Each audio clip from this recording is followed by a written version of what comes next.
जो लोग त्रयोदशी में भोजन करते हैं ना, उनके पेट में प्रेत बैठ करके ही भोजन करता है।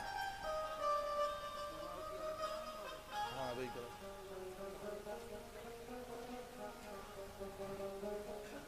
ये मृत्यु भोज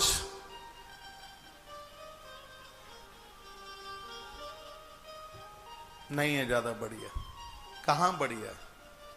लोग रो रहे हैं, आंख में आंसू निकल रहे हैं, और आदमी बड़ा है खाने में। कहा गया वो अन्न और जल प्रेत के ही पेट में जाता है।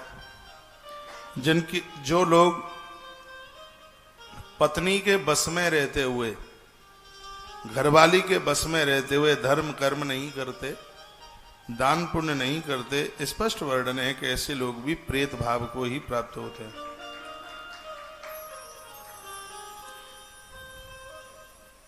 जिन्होंने सुनो जिन्होंने अपनी पवित्र नारी को घर से बाहर निकाल दिया, इसमें डोकरियों का भी हाथ कम नहीं होता।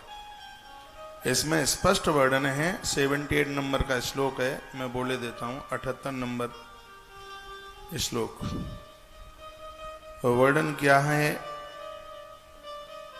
कि जिन्होंने अपुंगवा कुल जाया, धार्मिक कुल की बेटी है, तुम्हारे घर में बहू बन करके आई है और बिना दोष के उसको बलोत्साह विवर्जिता, बलपूर्वक उसको घर से बाहर निकाल दिया, उस घर में कभी देवता रह ही नहीं सकते। जीवन पर्यंत उस घर में प्रेत ही वास करेंगे।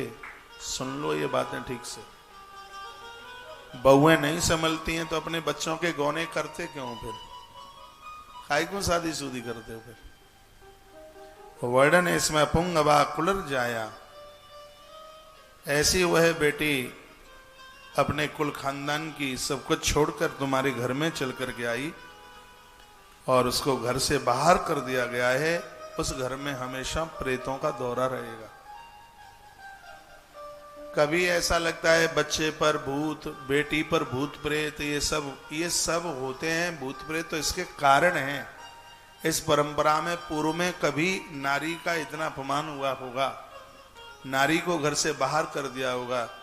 किसी वैधव्य नारी जिसका पति दुनिया छोड़ के चला गया हो, इसमें वर्णन है कि ऐसी उस स्त्री की जमीन को हड़प कर उस पर मकान दुकान बनाए गए हों, उस घर में से कभी भी प्रेत बाधा नहीं दूर जा पाएगी। ऐसी जगहों पर तो ये प्रेत बाधा जाकर के आके अपनी जड़ें जमा लेती है। जमीन 10वीं गाय मायना नहीं रखती। जमीन कैसी है आपकी, इसको बलात् लोगों से छीन लिया है या मेहनत करके उसको खरीदा है, ये मायना रखता है।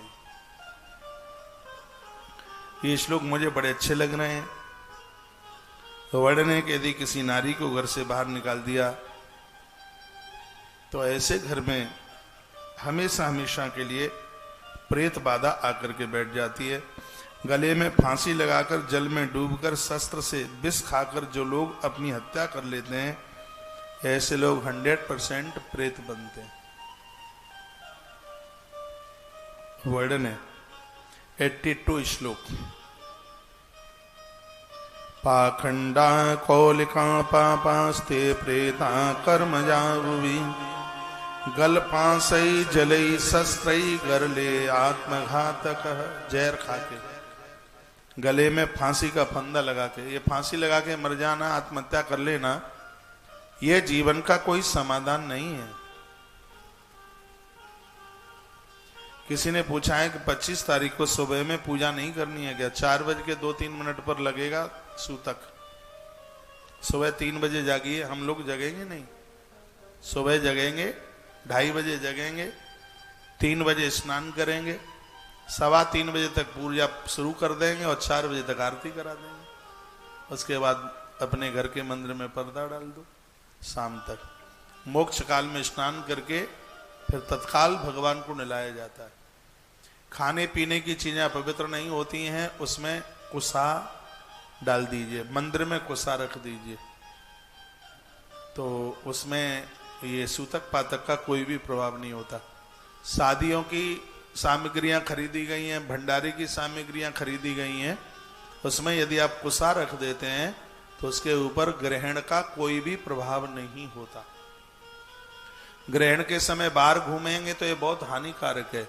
और ग्रहण काल में जप करेंगे और दान पुण्य करेंगे तो ये अनंत गुना, करोड़ गुने से भी ज्यादा फलदायी है, ऐसा ग्रंथों में लिखा। और अब के बार का तो ग्रहण एक बात से ज्यादा विशेष है क्योंकि 15 ही दिन में 2 ग्रहण आ रहे हैं, इसलिए ये एक योग बना है।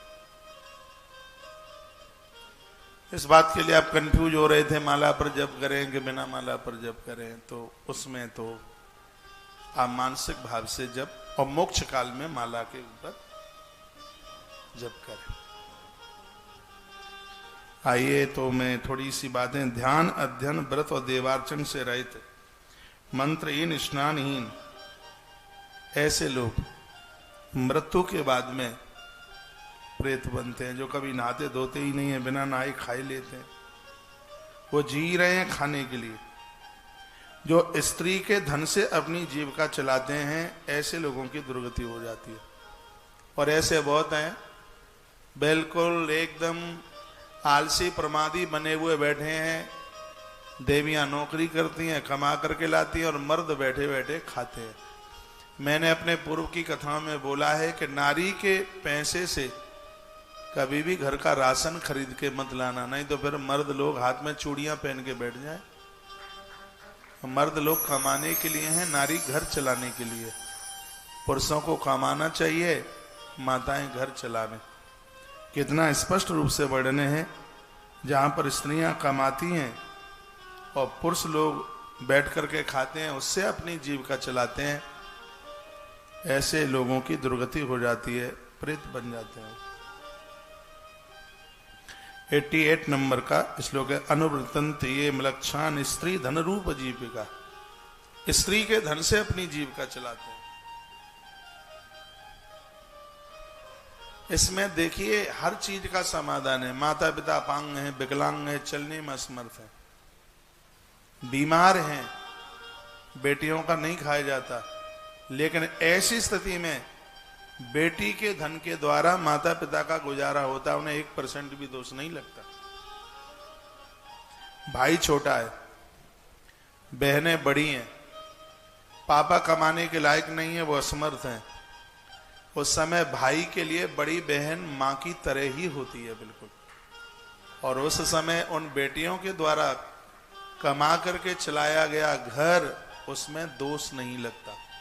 अब पापा हट्टा कट्टा है, शराबी है, शराब पीता है, कुछ करता धरता है नहीं, बेटियों की नौकरी लगी है, वो पैसा कमा करके लाती हैं, उससे घर चलता है, तो इससे उस पुरुष की दुर्गति हो जाएगी, कवाड़ा हो जाएगा। एक ग्रंथ का दर्शन कर लो, इसमें लिखा है ये सब, ये क्या वर्णन है इसमें। कौन प्रेत बनता है, कौन दुर्गति को प्राप्त होता है, सबरी बातों का वर्णन कर दे। स्नान संध्या सुराचारा वीर वेद यज्ञाक्षरी। बिना स्नान किए हुए संध्या, भगवत देव पूजन, मंदिरों में जाना, यज्ञ में बैठ जाना बिना नहाए, दिए जला देना बिना नहाए, फूल तुलसी तोड़ना बिना नहाए हुए, ये सब प्रेत बनते हैं। पूरा चैप्टर भरा है 3.5 अध्याय में ये कथा।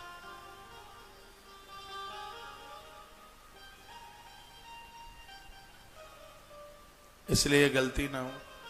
ये तो मैंने पूर्व में भी शायद बोला होगा कि बिना नहाए तुलसी नहीं तोड़ी जाती, फूल नहीं तोड़े जाते, बोला होगा, जरूर बोला होगा। हाँ, बिना स्नान किए, बिना स्नान किए हवन यज्ञ में नहीं बैठा जाता, भगवान को नहीं नहलाया जाता बिना स्नान किए। इसलिए इन भोजनो शिष्ट पात्राणि यानि देह मलानि च। वर्णन क्या है, जो जूठे बर्तनों में दूसरों को भोजन कराते हैं, जो लोग भोजन की थाली में जूठा छोड़ते हैं, जो अपने शरीर का मैल नदियों में फेंक देते हैं, 1000% वह लोग प्रेत बनते हैं, उन्हें कोई रोक नहीं सकता। नदियों में थूकते हैं, कपड़े धोते हैं, जूठे बर्तनों में किसी को भोजन कराते हैं, जूठी थाली में फिर परोस करके खाते हैं। ये बिल्कुल ठीक नहीं है। सुबह थाली में जूठा छोड़ दिया, ढक के रख दिया, और रात्रि को फिर उसी ही थाली में आप खाने को बैठ गए। ये सब चीजें व्यक्ति को प्रेतत्व को भेज देती हैं। जोंटी थाली में द्वारा नहीं परोसा जाता। दिया सुबह बुझ गया है तो रात्रि की आरती में ये नहीं है कि वही दिया जला दें, बत्ती बदलनी होगी।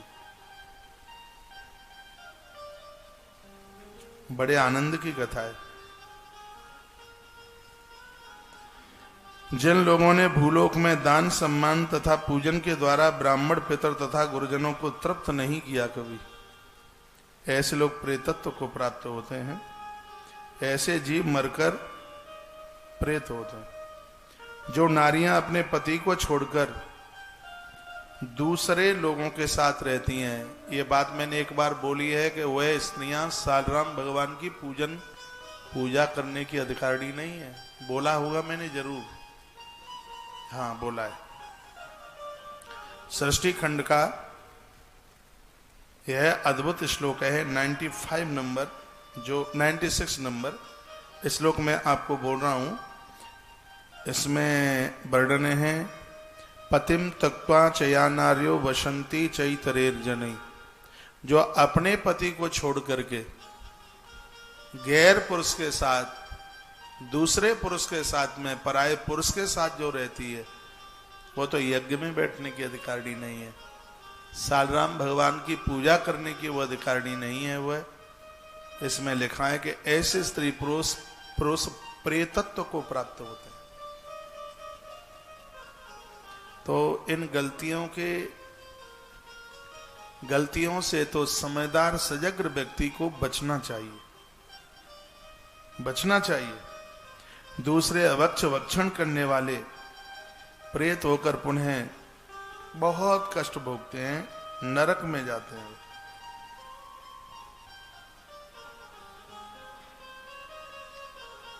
जो व्यक्ति इस पवित्र आख्यान को सुनेगा जो हम आपके बीच में परोस रहे हैं, वह व्यक्ति निश्चित रूप से बदल जाएगा। भगवान व्यास कहते हैं वो गलती नहीं करेगा। इसलिए वक्ता लोगों को चाहिए कि हितार्थम सर्वलोकानाम, संपूर्ण लोक के हित के लिए वक्ता लोगों को समाज में इस कथा को परोसना चाहिए। भगवान शंकर ये कथा सुना रहे हैं और कार्तिकेय जी महाराज इस कथा को सुन रहे हैं। बहुत आनंद की अनुभूति हो रही है। उसके तत्पश्चात फिर कहा, आनंद आया है, अब हम आपसे तुलसी जी की महिमा सुनना चाहते हैं। आपने कार्तिक महात्म्य, पुष्कर महात्म्य सुनाया, प्रभु आप हमें तुलसी महात्म्य सुना दें तो आपकी बड़ी कृपा होगी। बोलो भक्त वत्सल भगवान की जय हो। श्री हनुमान जी महाराज की जय हो। जय जय श्री राधे श्री राधे श्री राधे। जैसे आपने आंवले का महात्म्य सुनाया, उसी प्रकार से यह भी आप हमें सुना दें। 2 पंक्तियां भगवान के चरणों में बस समर्पित कर दें, फिर ये मैं प्रसंग आगे की तरफ लेके चलता हूं। आप आलस्य और प्रमाद में बिल्कुल मत बैठिए। ऐसा लगे कि बिल्कुल हम भगवान की कथा में बैठे। अपनी वाणी में अमृत घोल रसना, राधे राधे बोल। बस 2 पंक्तियां गाते हैं। भजन की यहां जरूरत भी नहीं थी। हो सकता है भोजन लेके बैठे हैं तो आलस प्रमाद आ रहा हो। हाँ, ये 2 पंक्तियां।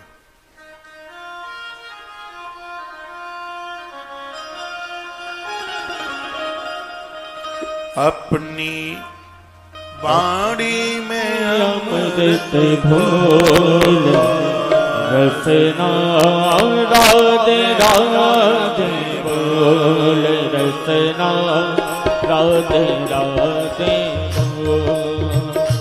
अपनी वाणी में, अपनी वाणी में, अपनी वाणी में ब्रज रस घोल रसना, राधे राधे बोल रसना, राधे राधे बोल। ये बोल बड़े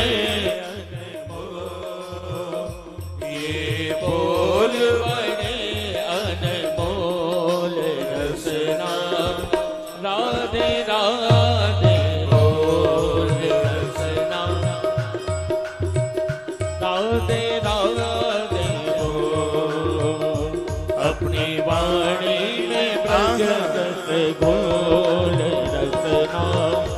राधे राधे बोल रसना राधे राधे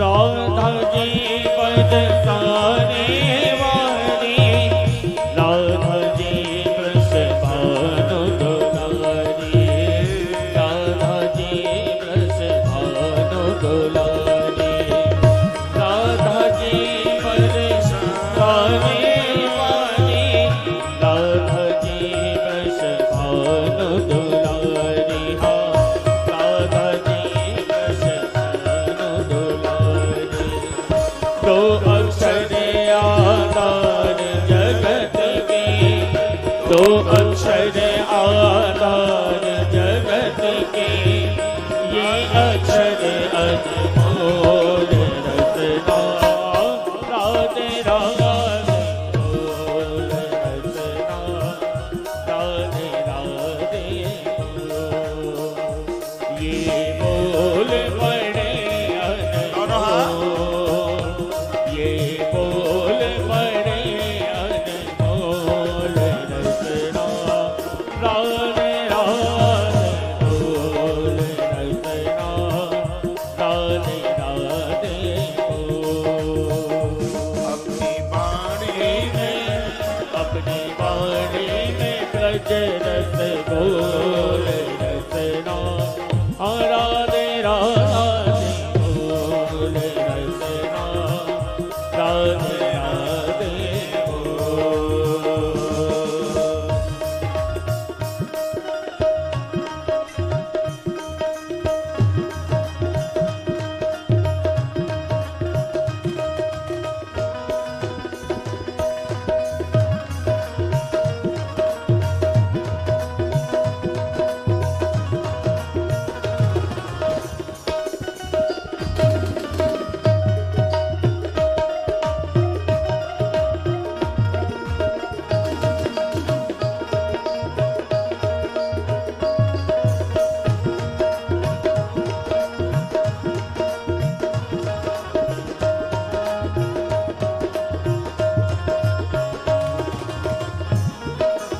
राधे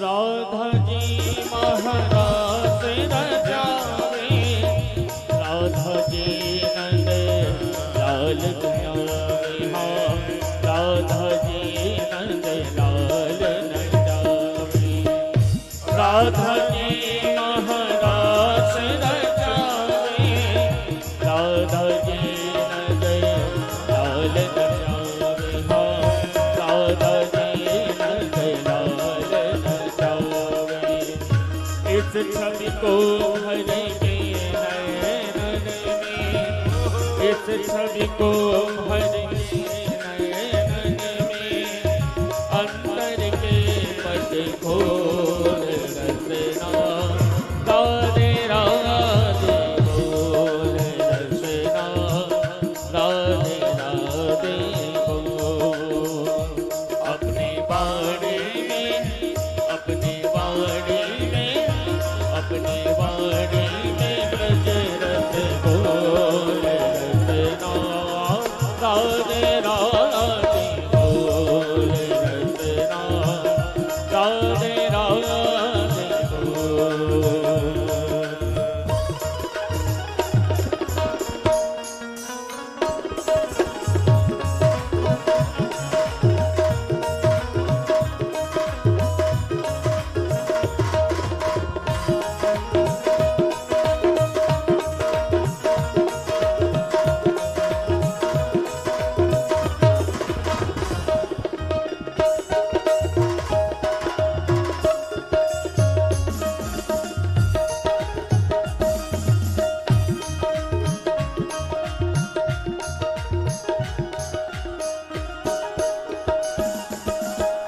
बिन राधा नहीं मिले बिहारी, बिन राधा नहीं सज बनवारी, बिन राधा नहीं सज बनवारी, बिन राधा नहीं मिले बिहारी, बिन राधा नहीं सज बनवारी, बिन राधा नहीं सज बनवारी।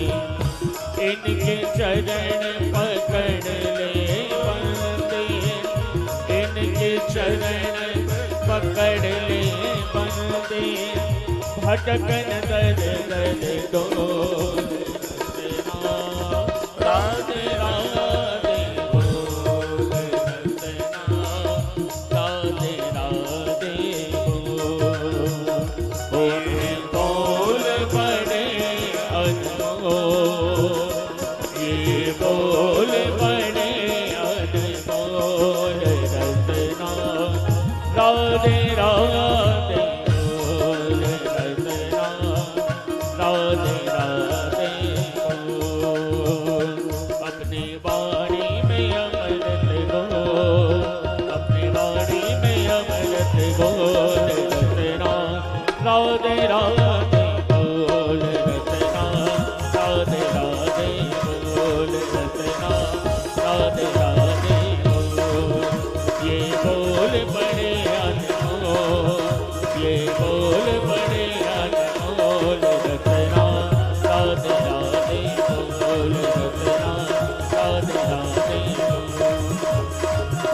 श्री राधे जय राधे, श्री राधे जय राधे, श्री राधे जय राधे, श्री राधे जय राधे।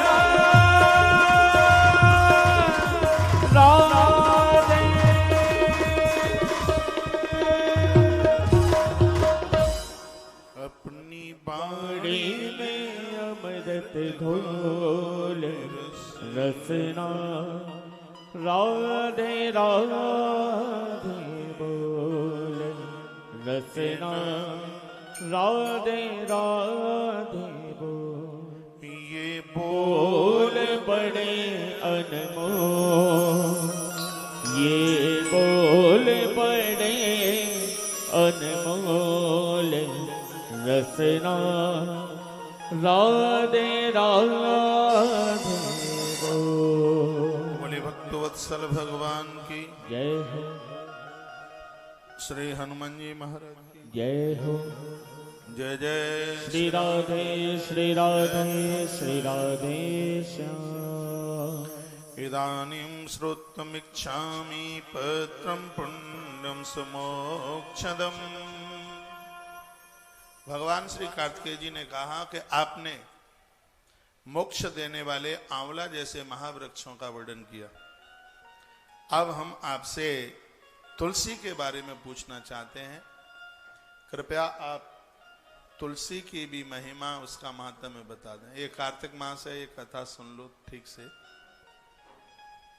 आनंद हो जाएगा। ईश्वर उवाच, यानी भगवान शंकर बोले, सर्वेभ्य पुत्र पुष्पेभ्य सत्तमा तुलसी शिवा, सर्व काम प्रदा शुद्धा वैष्णवी विष्णु सुप्रिया।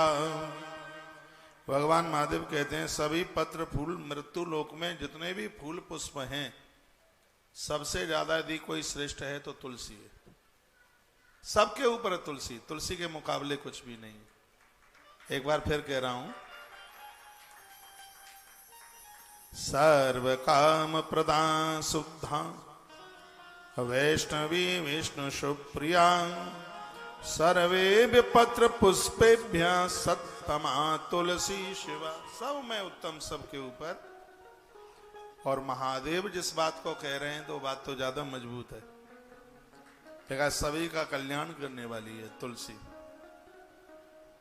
सभी की कामनाओं को पूरा करने वाली है तुलसी। शुद्ध वैष्णवी तथा भगवान विष्णु को परम प्रिय है तुलसी।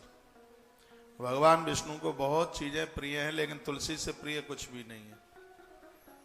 तुलसी की इतनी बड़ी महिमा है, इसलिए भुक्ति मुक्ति प्रदामुख्या सर्वलोका परा शुभा यामाश्रित्य गता स्वर्ग अक्षयम मुनिषत्तमा। सभी लोकों में सर्वाधिक कल्याणप्रद भोग तथा मोक्ष को प्रदान करने वाली तुलसी है। तुलसी को वैसे तो आग में जलाया नहीं जाता, लेकिन किसी की मृत्यु ही हो तो उसके सिर के नीचे तुलसी की लकड़ी लगा दी जाती है, सिर के नीचे लगाई जाती है। तुलसी उस जीव का कल्याण कर देती है। तुलसी सूख जाए तो लकड़ियों का क्या करें, उसको चूर्ण बना लें बिल्कुल बारीक, और सुबह नहाने के बाद 1 चम्मच फंकी लगा लिया करें पानी से, जल से थायराइड चला जाएगा, छोड़ करके रहेगा नहीं आसपास। तुलसी इतनी ज्यादा प्रभावशाली है, औषधि भी है और भगवत प्राप्ति के लिए परम साधन है तुलसी। यह तुलसी की महिमा बड़ी अद्भुत है, बहुत आनंद देने वाली है।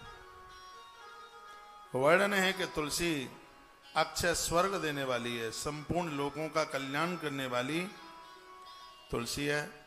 जिस तरह भगवान विष्णु को लक्ष्मी प्रिय है, उससे भी ज्यादा तुलसी माता भगवान को प्रिय। यथा विष्णु प्रिया लक्ष्मी यथा हम प्रिय एव च तथेयं तुलसी देवी चतुर्थो न उपपद्यते। लिखा है चौथा कोई भी भगवान को प्रिय नहीं। यथा विष्णु प्रिया लक्ष्मी, लक्ष्मी भगवान को बड़ी प्रिय है, लेकिन तुलसी मैया भी कम नहीं है, बहुत ज्यादा प्रिय है। तुलसी का एक पत्ता 100 स्वर्ण मुद्रा के दान के बराबर है। तुलसी का एक पत्ता भगवान को आप चढ़ा दें तो इसमें वर्णन है कि 100 तोले सोना देने से जितना पुण्य प्राप्त होता है, भगवान को एक तुलसी का पत्ता चढ़ाने से उतने फल की प्राप्ति हो जाती है। तुलसी पत्र एकम तु तुलसी पत्रमेकम तु सत हेमा फला प्रदम नान्य पुष्प तथा पत्र नान्य गंधानुलेपन। वर्णन किया गया 100 तोले स्वर्ण का दान करने से जितना फल मिलेगा, तुलसी का एक पत्ता भगवान को चढ़ा दें आप, उतने फल की प्राप्ति हो जाएगी। तुलसी दल के बिना भगवान विष्णु प्रसन्न नहीं होते। सालराम भगवान की पूजा में तुलसी की जरूरत होती है। रविवार को तुलसी नहीं तोड़ी जाती तो पहले व्यवस्था करके रख ले। जो नीचे झड़ जाती है, गिर जाती है, रविवार को भी वो तुलसी उठा ली जाती है। जो व्यक्ति तुलसी दल के द्वारा भगवान विष्णु की पूजा करते हैं, उन्होंने दान हवन ज्ञान यज्ञ व्रत प्रत्येक जन्म में होने वाले सुख भाग्य श्री सब को प्राप्त कर लिया। इतना बड़ा मातम है तुलसी का। जिस घर में सालग्राम, ऊपर तुलसी और बगल में शंख, ये 3 चीजें रहती हैं, प्रयाग की त्रिवेणी कभी उसके घर को छोड़ के नहीं जाती। ये समझ लो कि वो घर में नहीं, प्रयाग में रह रहे हैं त्रिवेणी। ये सब पुराण में लिखा है। जिस घर में तुलसी, शंख और सालिग्राम, ये 3 जिसके घर में है, समझ लो प्रयाग उसके घर में, त्रिवेणी उनके घर में।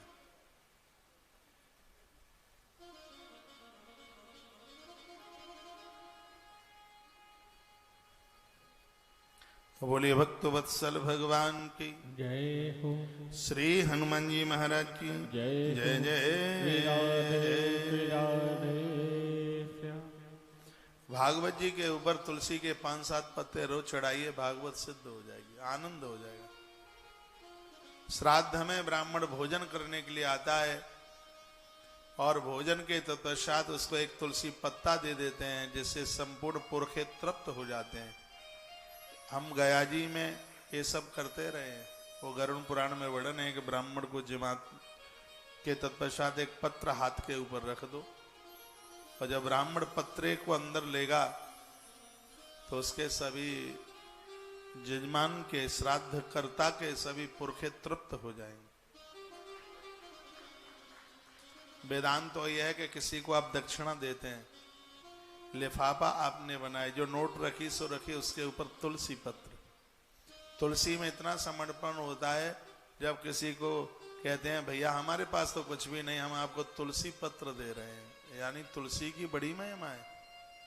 तुलसी पत्र, तुलसी में पूरा समर्पण है, पूरा त्याग है तुलसी में।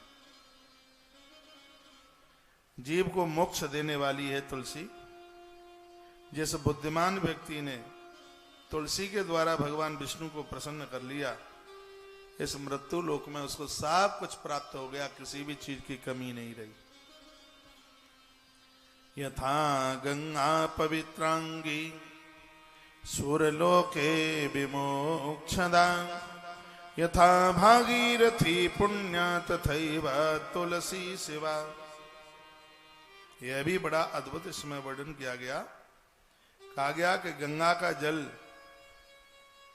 बड़ा पावन है इस मृत्यु लोक में, और कलयुग में तो बहुत ही ज्यादा पवित्र है, बहुत ज्यादा पावन है गंगा मैया का जल। उसी प्रकार से मृत्यु लोक में तुलसी भी इतनी पावन है कि लोगों को पवित्र कर देती है। किंचम गंगा जलई नेवा किंचम पुष्कर सेवया, तुलसी दल मिश्रेण जले नैव प्रमुद्धते। गंगा का आचमन करने से और पुष्कर में जीवों की सेवा करने से जितना पुण्य फल प्राप्त होता है, एक तुलसी का पत्ता मुख में डालने से उतने फल की प्राप्ति हो जाती है।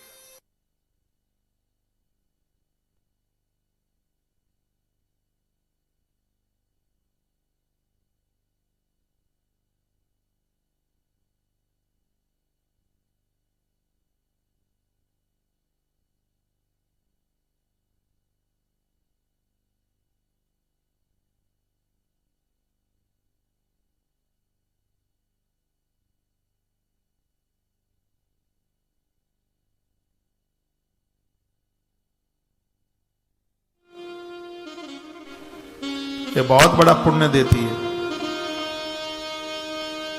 भाग्यशाली रहे होंगे, आपने भोजन परोसा होगा तो, झाड़ू बाड़ू लगा लिया होगा तो बड़ा पुण्य रहा होगा, कर लिया होगा यह काम।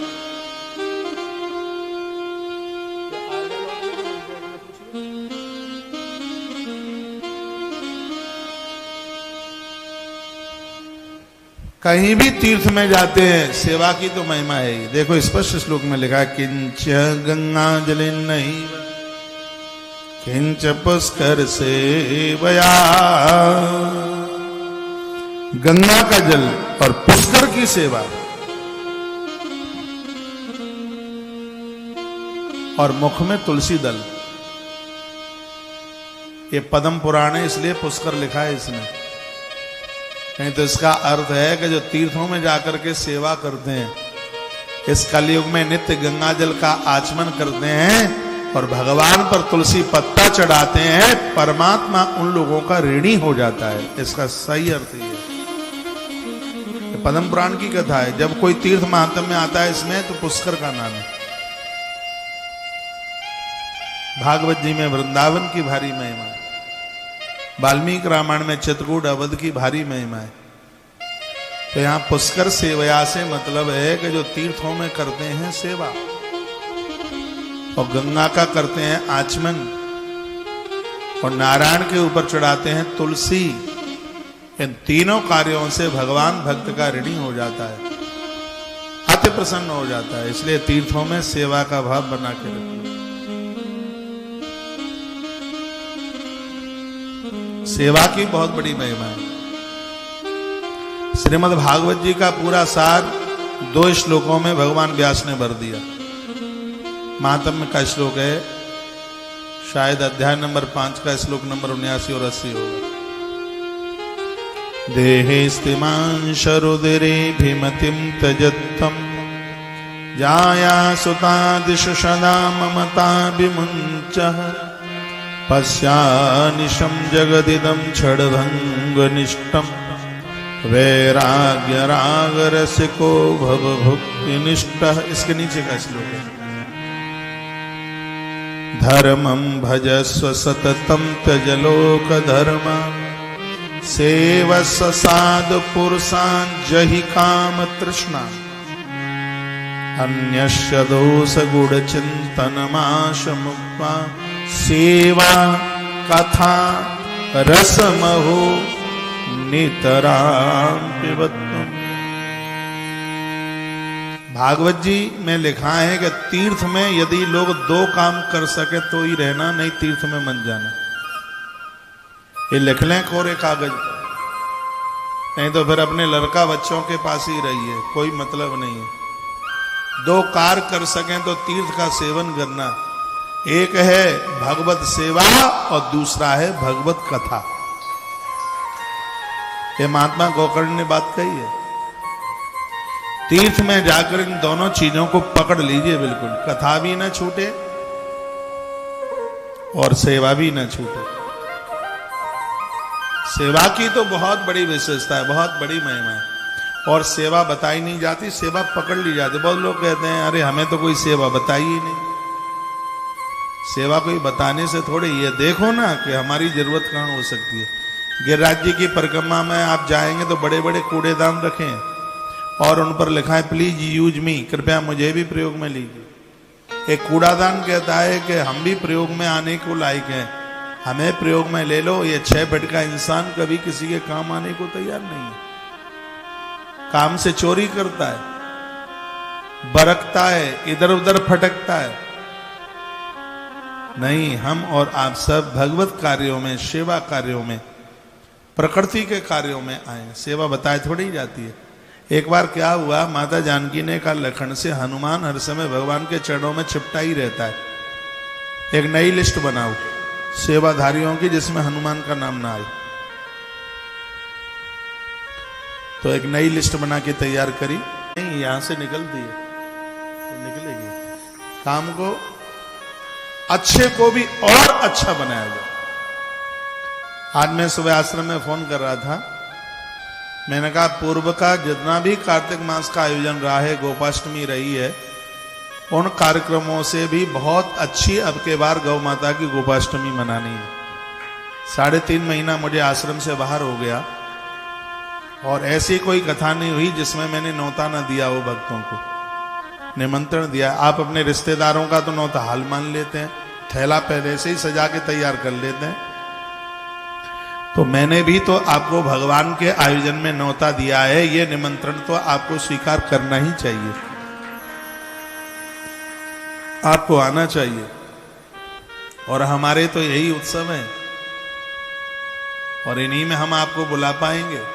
एक तरफ तुलसी लगाएंगे, अभी यहां से जाने के बाद 15 दिन बहुत तुलसी लगानी है। कार्तिक मास में तुलसी रोपने की भारी महिमा है। हाँ क्या?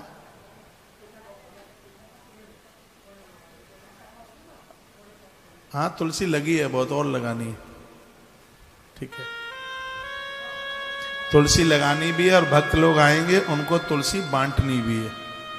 वृंदावन की तुलसी अपने अपने घर लेके जाइए, हर साल लोग लेके जाते हैं। तुलसी में पूरी श्रद्धा रखिए। भागवत जी में 2 बातें बताई, तीर्थ में वास करते हो तो 2 काम करो, सेवा और कथा। नितराम, नित्य रोजाना, इससे वंचित मत रहिए। और तीर्थ में आई काहे के लिए? जब ये ही 2 काम छूट जाएंगे तो फिर तीर्थ में क्या करेंगे? फिर है तो सेवा। मैंने देखा है वृंदावन में माताओं की पूरी टोली की टोली, मैंने ऐसी 10-15 माताओं को देखा है, वो हफ्ते में 2-3 बार रिक्शे में बैठ करके निकलती हैं, पूरे वृंदावन की परिक्रमा में झाड़ू लगाती हैं। मैं उनकी बात कर रहा हूं, नेपाल तक जिनकी फैक्ट्रियां बनी हुई हैं, जिनके घर में लाखों रुपए की रोजाना की प्रॉफिट है, वो माताएं वृंदावन के परिक्रमा मार्ग में झाड़ू लगाती हैं। एक दिन मैं बंदरों को कुछ डाल रहा था तो वो माता एकदम उसमें से उतरी रिक्शे में से, इसलिए तो मुझे पता है। उन्होंने बंदन प्रणाम किया। मैंने कहा इतनी सी माता है और आप सबके हाथ में झाड़ू कैसे हैं? बोले महाराज जी कोरोना में आपने ही तो बताया था कि तीर्थ में सेवा करने का बहुत बड़ा प्रभाव है, तो हमने ये नियम बना लिया है कि हम हफ्ते में 2 दिन निकलती हैं। हम 14 बहनें हैं, वो बता रही थी संभ्रांत घर से हैं, संभ्रांत परिवार से हैं, उधर रहती हैं, उधर रमण रेती की तरफ। आनंद हो गया उनको देखकर। तब हमें लगा कि व्यासपीठ से जो कथा कही जाती है उसको कितने लोग ग्राह्य करते हैं, उसे कितने ग्रहण करते हैं। यह होना चाहिए। आसपास का वातावरण पूरा का पूरा साफ सुथरा रखिए, सेवा का भाव हो। घर में वृद्ध हैं उनका ध्यान रखो, ख्याल रखो। तीर्थों में जाएं, उन्हें मेला कुचैला मत होने दो, ठीक है। अपने परिधान कपड़े भी सुखाते हो तो ऐसी जगह सुखाइए जहां सूखते भी अच्छे लगे, चाहे जहां डाल देते हैं, चाहे मुड़गारी पर, जहां लोगों का आवागमन जाए तो वहीं डाल देते हैं। नहीं, उसका एक सिस्टम, उसकी एक व्यवस्था होनी चाहिए। एक बार सीधाम वृंदावन के आयोजन में आप सभी को मैं सादर न्योता देता हूं, आप पधारिए जी। भागवत और हरवंश पुराण की कथा गौ माता के चरणों में बैठ करके सुनिए। अकेले नहीं, अपने साथ 4-4 और लोगों को लेके आइए, क्योंकि तीर्थ करने से भी तीर्थ कराने का बहुत ज्यादा महत्व है। वो आएंगे, आपको सेवा मिलेगी। गायों को खुजलाइए। ब्लड प्रेशर कभी जीवन में बढ़ जाए तो चुनौती है, अटैक नहीं पड़ेगा। छाती गौ माता की रीढ़ की हड्डी को छू ले। 84 खम्मे की परिक्रमा है गौ माता की, उसकी प्रदक्षिणा कीजिए। गैया का गोबर मूत्र जहां गिरता है सुबह थोड़ा वहां पर चलिए। डायबिटीज और डायबिटीज का बाप ये सगरे भाग जाएंगे, रहेंगे ही नहीं आसपास में। आप एक बार पधारिए, यहां का आनंद लीजिए, आनंद हो जाएगा। आइए, मैं तुलसी महात्म्य आपको सुना रहा हूं, आगे बढ़ रहा हूं। वर्णन किया तुस्सते दैत्यः विष्णु तुलशास दलैर्विना अनेन पूजितो येन हरि नित्यं पराशया। भगवान नारायण की पूजा तुलसी के बिना नहीं होती, होती ही नहीं है।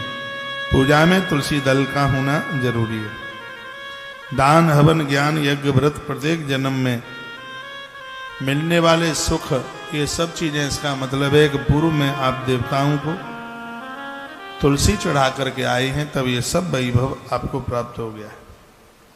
जिस तरह पवित्र रंगों वाली गंगा देवलोक में मोक्ष प्रदान करती है, उसी प्रकार से मृत्यु लोक में तुलसी माता हरि वैष्णव जनों के कल्याण में लगी हुई है। तुलसी के बिना, कंठ में तुलसी नहीं है, पिया गया पानी रक्त के घूंट की तरह है। गंगा का जल, पुष्कर की सेवा और देवताओं पर, नारायण पर तुलसी, यह जीव को कल्याण कर, जीवन जिंदगी को कल्याण कारक बना देती है। भगवान विष्णु उनके ऊपर अति प्रसन्न हो जाते हैं। जो तुलसी की मंजरी के द्वारा भगवान नारायण और शिव की आराधना करते हैं, शिव पर तुलसी, ऐसा बताते हैं कि तुलसी के पत्तों के रूप में विष्णु है और मंजरी के रूप में नारायण, मंजरी के रूप में साक्षात भगवान महादेव है। प्रदोष की तो पूजा ही पूरी कहां हो पाती है बिना मंजरी के। तो शिव के ऊपर मंजरी, मंजरी नारायण के ऊपर पत्तों सहित उनके ऊपर चढ़ाए। वर्ण ने जहां पर तुलसी का वन होता है वहां पर भगवान केशव का सानिध्य होता है। वहां पर ब्रह्मा जी तथा लक्ष्मी जी अपने गणों के साथ सदैव आकर के बैठ जाती हैं जहां तुलसी का वन होता है। ताली आज मत बजाना, ठीक है? हाँ, आज वो है ना, क्या है आज, धनतेरस। तत्र केशव सानिध्यम यत्रास्ति तुलसी वनम तत्र ब्रह्मा च कमला सर्वदेव गणैः सह। भगवान नारायण, ब्रह्मा और लक्ष्मी ये तीनों के तीनों उस स्थान पर आकर के बैठ जाते हैं जिस स्थान पर तुलसी के बगीचे हैं, तुलसी वन। तुलसी वृक्ष न जानिए गायन समझो ढोर। गौ माता को कभी जूठा मत खिलाना। तुलसी तपोवन गौशाला में आज तक कभी गौ माता को जूठा नहीं डाला गया। ये नियम बनाया गया है, जूठा नहीं। हमारे यहाँ गाय को बिस्किट नहीं खिलाया जाता, केले नहीं खिलाए जाते। ये नुकसान, गाय को चोट पहुंचाते हैं, नुकसान करते हैं। तुलसी वृक्ष न जानिए गायन समझो ढोर। ब्राह्मण मनुजन होत है ये तीनों नंद किशोर। ये तो साक्षात भगवत रूप है। तुलसी माता को पेड़ रूखड़ा मत मानिए। यह हरि प्रिया है, यह विष्णु प्रिया है, यह जगत का कल्याण करती है। इस धरती पर मां तुलसी जगत कल्याण में लगी हुई है। इसलिए हमारे यहां तो हर चीज को तुलसी के साथ जोड़ दिया गया। तुलसी वन आश्रम, तुलसी तपोवन गौशाला, तुलसी गुरुकुल विद्यापीठ, तुलसी ब्रज यात्रा, तुलसी कामधेनु कैंसर हॉस्पिटल, जो भी कोई कार्य है वो सब तुलसी के साथ में जोड़ा है। हमारे यहाँ की तो आराध्य देवी बन गई है मां भगवती तुलसी। ये तुलसी नाम आ कैसे गया वो भी सुन लो। मेरा विद्यार्थी कल था, मैं गिरिराज जी की परिक्रमा करके आया। जिन गुरुजी के यहाँ मैं किराए पर रहता था वो मुझे उधर टेम्पू स्टैंड के पास मिल गए। रात को 8 बज रहा था। उन्हीं के यहाँ मैं किराए से रहता था। उन्होंने कहा, बेटे एक प्लॉट आया है, यदि तुम्हें चाहिए तो बता दो। मैंने कहा, गुरुजी दिखा दो कहाँ है। तो गुरुजी वो दिखाने के लिए लेकर के गए। गाड़ी की लाइट जैसी उसके ऊपर पड़ी, अंधेरा था, गाड़ी की लाइट से वहां पर एक तुलसी का पौधा दिखाई दिया। उस प्लॉट में धूल उड़ रही थी, गड्ढे इतने नीचे थे उसमें, आसपास बिल्कुल कहीं कोई बस्ती नहीं थी। ना यह देखा कि पीछे क्या है, आगे का समय था। मैं जब तक वृंदावन में अपने अध्ययन काल में रहा, एक भी दिन कोई ऐसा नहीं निकला कि मैंने वृंदावन की परिक्रमा न लगाई हो। कार्तिक में तो 2-2 परिक्रमाएं लगाई, एक सुबह एक शाम। मन यही करता था कि आश्रम कभी छोटी सी कुटिया बने तो वो परिक्रमा मार्ग में बने। और ऐसा योग बना कि उन्होंने मुझे परिक्रमा मार्ग में ही ले जाके खड़ा कर दिया। किराए पर रहता था, गाड़ी भगवत कृपा से फिर भी थी, भले ही वो पुरानी थी, धक्का दे के चालू होती थी, हाँ, लेकिन गाड़ी थी। उसके ऊपर कलश लगे होते थे। उन दिनों में टाटा ने एक गाड़ी निकाली थी, पुरानी बात है, टाटा सेरा। वो गाड़ी होती थी, ऊपर उसके ऊपर कलश वलश लगे हुए थे। तो जैसे ही वो लाइट पड़ी तो तुलसी का पौधा दिखाई दे गया उस प्लॉट में। हमने कहा, गुरुजी ये जगह हमें बिल्कुल पसंद है, ना मोल ना भाव ना कुछ भी। बोले बप्पू आदमी, कुछ पता था ही नहीं, किराए पर रहने वाला आदमी, उसको क्या पता। पहले गौशाला में बहुत टाइम रहा हूं, हमले खूब हुए, प्रहार हुए ज्यादा तरह से। हमने वृंदावन में हाथरस गौशाला, जो कि बिल्कुल मथुरा रोड पर पड़ती है, बहुत सेवा करी। ये जो आज आश्रम वगैरह जो अब ये बन रहे हैं, ये बहुत पहले बन के तैयार हो गए होते। मैंने इतनी कथाएं करी हैं और बड़ी स्पीड में करी, कभी रेस्ट नहीं लिया। बहुत वर्षों तक तो मैं कथा बाबाजियों की ऐसे ही फ्री फंड में करता रहा। वो काय के लिए कथा करा रहे, गौशाला के लिए करा रहे, धर्मशाला के लिए करा रहे, सुबह पूर्णावती के लिए बैठे हैं, बाबा जी के पते ही नहीं है, वो कहीं चले गए थैला लेकर। ये मैं साधु की बदनामी नहीं कर रहा हूं, ऐसे ये सुनी सुनाई बात नहीं है, तो घटनाएं क्या मेरे साथ 50 बार भी नहीं घटी होगी।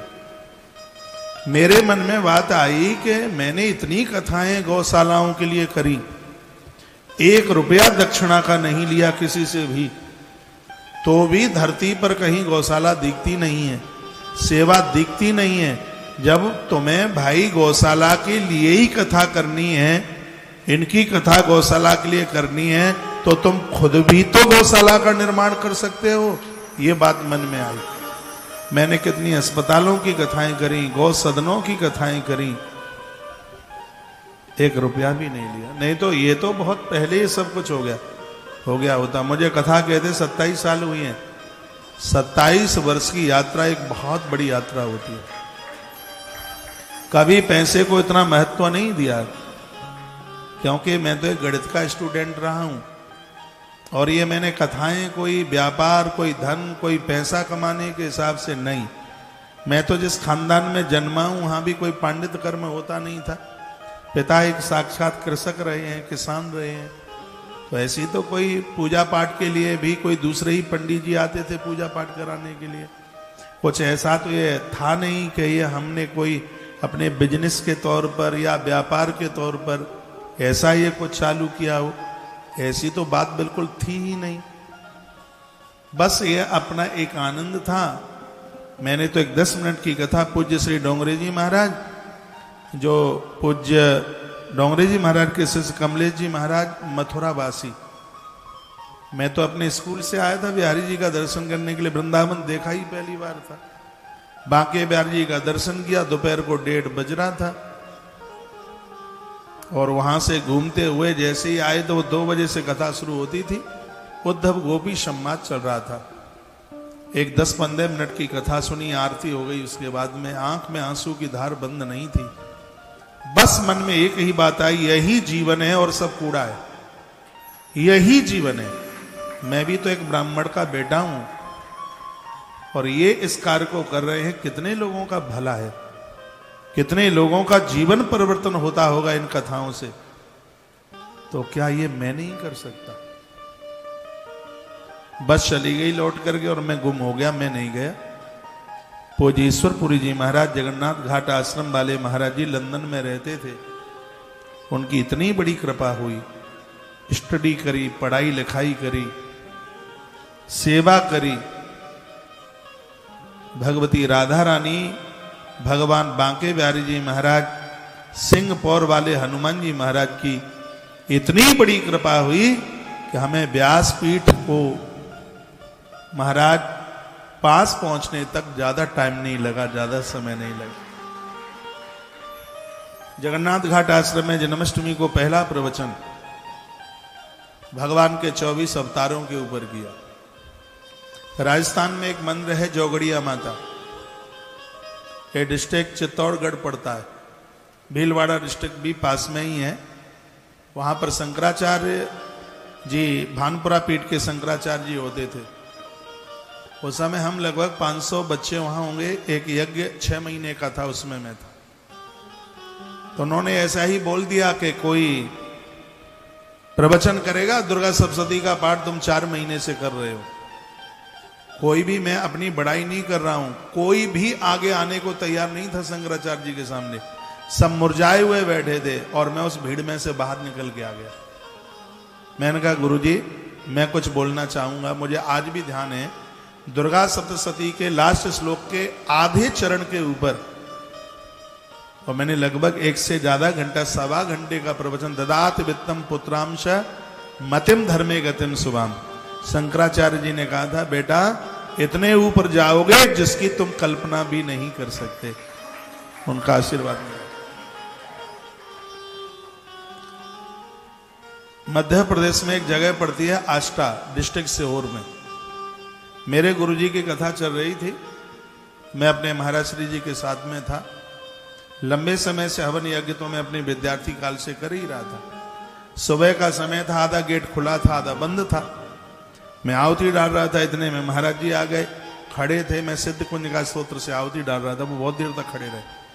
अचानक मुझे लगा कि मुझे कोई देख रहा है। एकदम मैंने देखा तो महाराज जी दरवाजे पर खड़े। मैंने खड़े होकर उन्हें प्रणाम किया। उन्होंने कहा नहीं, बीच में से नहीं उठते। मैंने यज्ञ पूरा किया। महाराज श्री जी का बड़ा आशीर्वाद है। उन्होंने आष्टा की धरती पर कहा था, बेटा तेरी बहुत तरक्की होगी जिसके बारे में कभी अंदाजा भी नहीं लगाया जा सकता। वो सब बातें मेरे लिए वरदान के रूप में साबित हो रही है।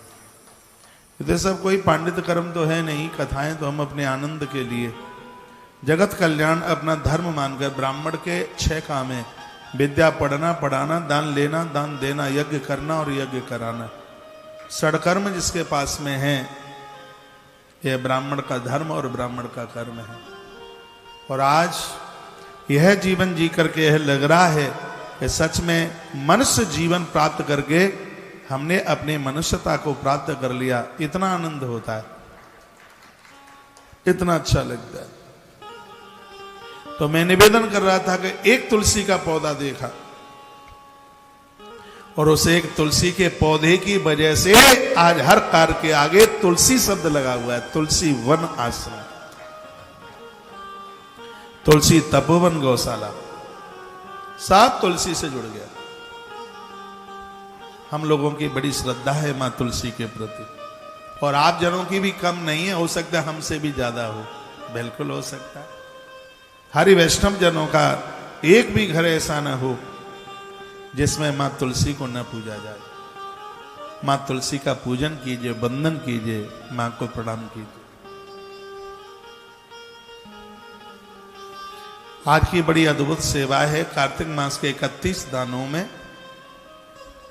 वो है औषधि दान। कई लाखों रुपए की दवाई बनाई जा रही है। मुकुंद को मैंने ड्यूटी दी है, बालक वहीं है आश्रम में, और अभी भी जो मैं आपके बीच में वितरण कर रहा हूं, ये मैंने उसको फॉर्मूला बता दिया है। सामान खरीद के ले आता है और मेरे फॉर्मूले के अनुसार वो बना के भी तैयार कर देता है। लोगों को बड़ा फायदा मिल रहा है। जितने भी लोग आएंगे, 2000, 5000, 10,000, बिना दवाई के कोई भी नहीं लौटेगा। जिसको डायबिटीज है, भगवान करे किसी को ना हो, तो उसके लिए आज औषधि दान में एक 300 रुपए का सहयोग लिया जा रहा है। और इस सेवा से आप चूके नहीं। यह सेवा समर्पित करना है। नंदियों के लिए आटा और घी का मिश्रित एक एक लड्डू, इतना बड़ा होता है 1.25 kg का, और इससे भी आप ना चूकें। इसमें सिर्फ 150 रुपए का सहयोग है। नंदियों के लिए तो 250 और 150 कितना होता है? 300 नहीं, 250, 150, 350, 400, 400 रुपया। 400 रुपये के सहयोग में, दोनों अलग अलग हैं, दोनों कर लीजिए, कर लीजिए। आपके पास व्यवस्था है तो इन सेवाओं से आप न चूकिए। एक बार नहीं 10 बार कहूंगा, नंदियों को आदर मान सम्मान में खिलाओगे, पितृ दोष नहीं रहेगा। शंकर का यह अद्भुत गण है भगवान नंदी। ये लिख लो अपनी डायरी पर। जो भी कोई आपके पास कुछ है, ATM, पेटीएम, आश्रम का अकाउंट खाता नंबर, तो उसमें ये समर्पित कर दो। काम में लगे हैं ना, दुनिया दिवाली मना रही है, हम भगवान के नाम का गुणान वादन कर रहे हैं। हमारी तो दिवाली होली सब व्यासपीठ पर जाती है। जज्बा है, काम करने का एक उत्साह है। तो आप वृंदावन पधारेंगे तब अपनी आंखों से आप देखेंगे। कल मेरे पास आश्रम से एक वीडियो आई है। हम रात को अजमेर गए थे। आचार्य राममोहन शास्त्री जी को मैंने कहा कि ये वीडियो देखो। इतने खुश हो रहे थे। कहा महाराज जी ये करना तो बहुत है, जो ये हो रहा है इसकी लोग कल्पना भी नहीं कर सकते। बोलते हैं मैं दिन रात गौशाला में रहता हूं। ये उन्हीं के शब्द बोल रहा हूं। मैं आश्रम से जाता हूं तो दिन रात में गौशाला में रहता हूं। जब मैं गौशाला का भ्रमण करता हूं, महाराज जी बनावटी बात नहीं है, मैं खुद ये सोचता हूं, कहता हूं कि ये सब हो कैसे रहा है। वहां का नजारा देखकर, वहां की सेवाएं व्यवस्था देख के बोलते ये मैं खुद सोचता हूं कि ये सब हो कैसे रहा है। आश्रम में तो और भी बहुत लोग हैं, बड़े साधु है, महात्मा है, भक्त हैं, कथावाचक हैं, धनपति, पैसे वाले, सब लोग हैं। ऐसे भी बहुत लोग हैं हमारे महाराज जी से ज्यादा जिन्होंने कथाएं कर दी हैं। ऐसे बहुत लोग हैं जिनके पास बड़े बड़े आश्रम बने हुए हैं। लेकिन ये नजारा, वो कहते हैं मैं कितनी गौशालाओं में गया, कितनी जगह गया। तो उन्हीं के शब्द बोल रहा हूं। सबसे बड़ी बात है वो कहते हैं कि तुलसीवन आश्रम की रसोई में कभी अन्न की कमी नहीं आती। हमने नियम बनाया कि 2 बजे के बाद में भोजन नहीं होगा, लेकिन मैया की ऐसी कृपा है कि वो बंद ही नहीं होता, वो पूरे दिन ही चलता। अभी भी बाल्टी भरी धरी होंगी उधर। जरूर यहां कोई न कोई शक्ति तो काम कर रही है प्रभु की कृपा से। व्यासपीठ से जो भी कुछ कहा जा रहा है, आपने लड्डू के 250 रुपया लिख दिए हैं, दे दे स्मिता तिवारी। मैंने 150 ही बोला, 150 रुपया। 250 और 150, 300 और 150 कितना हो गया है? 450। हम 400 बोल रहे थे, 450 होता है, 50 कम मत कर देना। तो ये हमने आज प्रदोष की वजह से इनके लड्डुओं की सेवा। हाँ, अब ऐसा कर लेते हैं, अब आपने 250 लिख ही दिया है तो 150 आज के लिए हो जाएगा, 100 रुपया अमावस्या के लिए, कल के लिए हो जाएगा। तो ये दोनों ही दिन कर देंगे, दोनों दिन कर देंगे नंदियों के लिए। बड़ा अच्छा हो रहा है, बढ़िया हो रहा है, आनंद हो रहा है। तो इन सब सेवाओं के साथ आप जरूर जुड़े रहिएगा। और इस समय नंदीशाला का निर्माण हो रहा है। जैसे गैया मैया के निर्माण में हम सिर्फ 5500 रुपया ले रहे हैं, जिसमें छत, नीचे लड़ोई, खूटा सब। नंदी थोड़ी जगह ज़्यादा, उनके लिए निर्माण में ज़्यादा जरूरत पड़ती है, तो उनके लिए हम 6000 रुपया एक नंदी के लिए। हम आप तो नहीं रह पाएंगे, आने वाले समय में जाना ही होगा, लेकिन इस छत के लिए गौवंश हमेशा हमेशा सुरक्षित रहेगा। तो इसमें भी आप जरूर जुड़ करके इस निर्माण में, और इसके निर्माण के लिए आज मैं अकाउंट नंबर मैं दूंगा, मुझे फटाफट एक नंबर ला के दीजिए, दौड़ के जाना। आदित्य, पीएनबी बैंक का नंबर चाहिए जिसमें सब निर्माण के चेक कटते हैं। इधर से निकल जा कोई, तो चला जा भाई।